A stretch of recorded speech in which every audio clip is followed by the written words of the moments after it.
మనందరి ప్రభుత్వంలో ఈ 56 నెలల్లోనే చేసిన గొప్ప మార్పులుగా ప్రతి ఒక్కరికి కూడా కనిపిస్తాయి. కుప్పం నుంచి ఇచ్చాపురం వరకు ఏ గ్రామాన్నైనా తీసుకున్నా కూడా కనిపిస్తాయి. ఇలాంటి ఆలోచనలు, ఇలాంటి మార్పులు తీసుకొని రాగలగాలి. కరప్షన్ లేకుండా, వివక్ష లేకుండా ప్రతి పేదవాడికి చెయ్యి పట్టుకొని నడిపించగలగాలి అనే ఆలోచనలు, ప్రతి రైతన్నకు అండగా నిలబడాలి, ప్రతి అక్క చెల్లెమ్మకు తోడుగా నిలబడాలి, ప్రతి అవ్వ తాతకు అండగా నిలబడాలి అన్న ఆలోచనలు. ఇలాంటి ఆలోచనలు 3 సార్లు ముఖ్యమంత్రిగా 14 ఏళ్లు పాలించిన చంద్రబాబు నాయుడు గారికి ఏనాడు కూడా కనీసం మనసుకు కూడా రాలేదు ఆ పెద్ద మనిషికి ఈ మాదిరిగా చెయ్యొచ్చు, ఈ మాదిరిగా పాలన ఇవ్వచ్చు అని. 3 సార్లు ముఖ్యమంత్రి అయినా కూడా 14 ఏళ్లు ముఖ్యమంత్రిగా ఆయన పరిపాలన చేసిన 75 ఏళ్ల వయసు వచ్చిన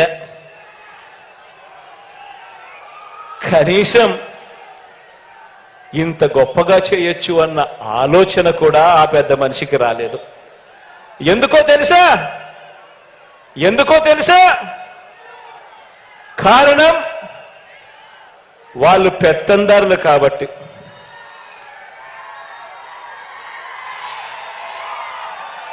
ఎందుకంటే పల్లె అంటే బాబు దృష్టిలో ఏమిటో తెలుసా? ఎందుకంటే పల్లె అంటే బాబు దృష్టిలో తమ పెత్తందారుల పాలనలో పనిచేసే ప్రజలు, తమ పెత్తందారుల పొలాలలో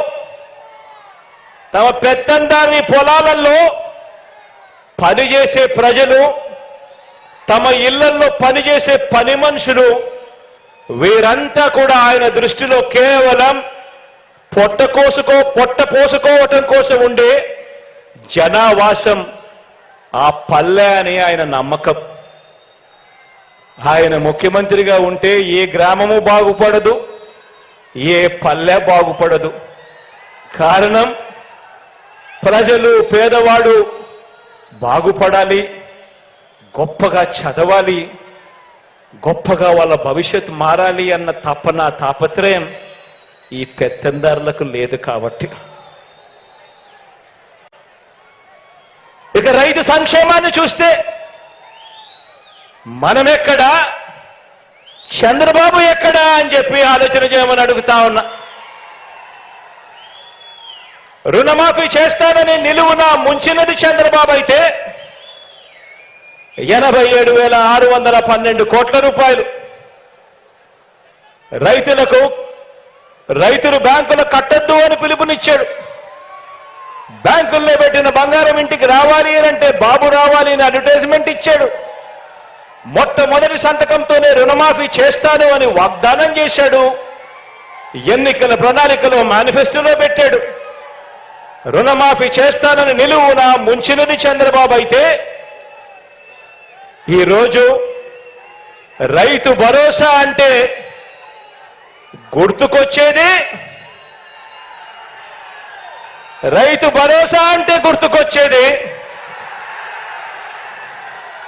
మీ జగన్.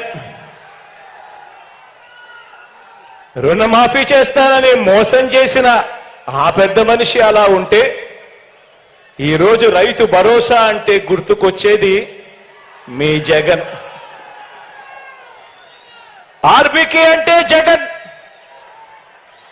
సకాలంలో విత్తనమైనా, ఎరువులైనా, ఇన్పుట్ సబ్సిడీ అయినా సకాలంలో అందుతున్నాయి అనంటే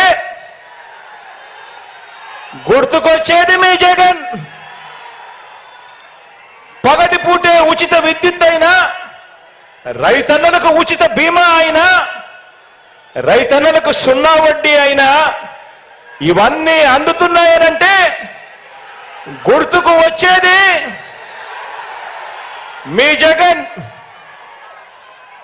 ఆక్వా రైతులకు కరెంటు సబ్సిడీ అయినా కూడా అందుతా ఉంది అనంటే గుర్తుకొచ్చేది మీ జగన్ మరి ఏ పొలంలోకి వెళ్ళినా కూడా చంద్రబాబు చెప్పుకునేందుకు ఏముంది?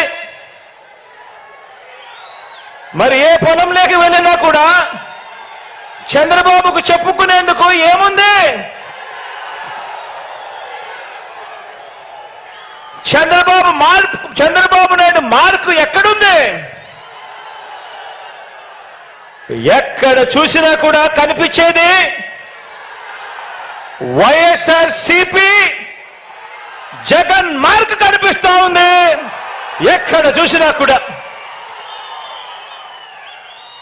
ఇక ప్రజల వైద్యం ఆరోగ్యం విషయానికి వస్తే, ఇక ప్రజల వైద్యము ఆరోగ్యం విషయానికి వస్తే 108 ఒక 108 చూసినా, ఒక 104 చూసినా ఏకంగా 3257 ప్రొసీజర్లకు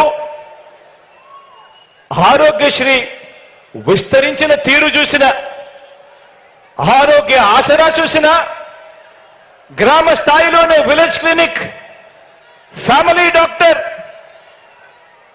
జల్లెడ పడుతూ నిర్వహిస్తా ఉన్న ఆరోగ్య సురక్ష, 17 కొత్త మెడికల్ కాలేజీలు, ఒక్క వైద్య రంగంలోనే ఏకంగా 53,000 కొత్త నియామకాలు. ఒక్క వైద్య రంగంలోనే ఏ హాస్పిటల్కి వెళ్ళినా డాక్టర్ల కొరత ఉండరాదని, నర్సుల కొరత ఉండరాదని ఏకంగా 53,000 నియామకాలు. నాడు నేడుతో బాగుపడతా ఉన్న హాస్పిటళ్లు, ఇలా ఏది తీసుకున్నా కూడా కనిపించేది, ఇలా ఏది తీసుకున్నా కూడా కనిపించేది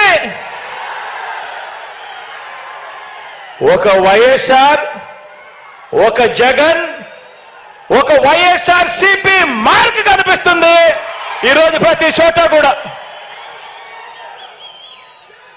మరి 14 ఏళ్ళు సీఎంగా ఉన్న చంద్రబాబు ఈయన మార్కు ఎక్కడ ఉంది? 14 ఏళ్ళు ముఖ్యమంత్రిగా ఉన్న ఈ చంద్రబాబు నాయుడు గారి మార్కు ఎక్కడ ఉంది? ఎక్కడ చూసినా కూడా కనిపించేది వైఎస్ఆర్సీపీ జగన్ మార్కే కనిపిస్తా ఉంది ప్రతి చోట కూడా. ఇక విద్యారంగాన్ని చూద్దాం.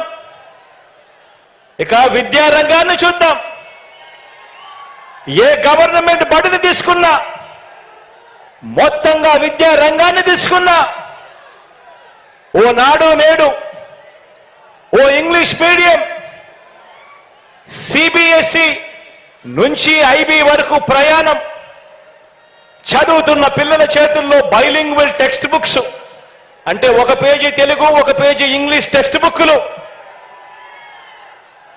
బైజూస్ కంటెంట్ శ్రీమంతుల పిల్లలకు మాత్రమే